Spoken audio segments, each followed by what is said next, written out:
আসসালামু আলাইকুম রহমতুল্লাহ। জুম্মার খুতবা বাংলায় হবে না আরবিতে হবে? কুতুবুল্লাহ মসজিদে বাংলা খুতবা একজনে পড়ায়, বিষয়টা আলোচনায় আসে। দেশের প্রখ্যাত বিজ্ঞ আলেম মুফতিদের বয়ান এবং তাদের আলোচনা আছে, তবু আমি মূর্খ এই ব্যাপারে একটু না বললে নয়। আমি লক্ষ্য করছি আমার অনেক বন্ধুরা এ বিষয়ে এখনও হীনমন্যতা বা এই বিষয়ে এখনও অজ্ঞতার পরিচয় দিয়ে যাচ্ছেন তাদের পোস্টের মাধ্যমে, যে খুতবা থেকে আসলে কিছু শিকার নেই এরকম বলছেন। আসলে খুতবা শিকার বিষয় নয়।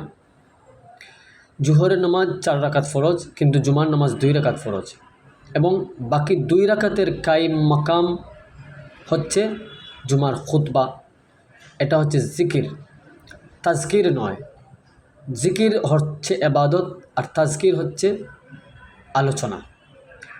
আমরা কোরআনে কারীমের সূরা জুমার একটি আয়াত, ইয়া আইয়ুহাল্লাযীনা আমানু ইযা নুদিয়া লিস-সালাতি মিন ইয়াউমিল জুমআহ ফাসআউ ইলা যিকরিল্লাহ ফাসআউ ইলা যিকরিল্লাহ। তোমরা যখন জুমার আজান হবে তখন তোমরা কী করো? ব্যবসা বাণিজ্য ছেড়ে দিয়ে ফাসআউ দ্রুত চলে যাও ইলা যিকরিল্লাহ, আল্লাহর জিকিরের দিকে, আল্লাহর স্মরণের দিকে, ইবাদতের দিকে। এবং হাদিসের মধ্যে আছে, বুখারী শরীফের হাদিস, যেগুলো আপনারা অনেক বিজ্ঞ আলিমদের কাছ থেকে শুনেছেন।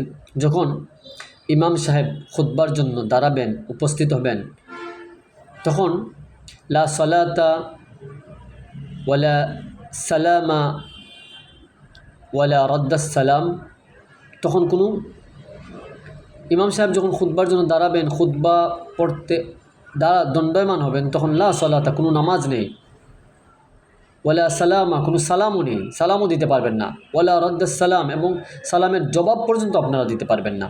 তাহলে এমনকি যখন ফেরেশতারা, ইমাম সাহেব যখন খুতবা দিতে দাঁড়ান, তখন ফেরেশতারা কান লাগিয়ে তা শ্রবণ করেন। এটা ইবাদত হওয়ায় শ্রবণ করেন।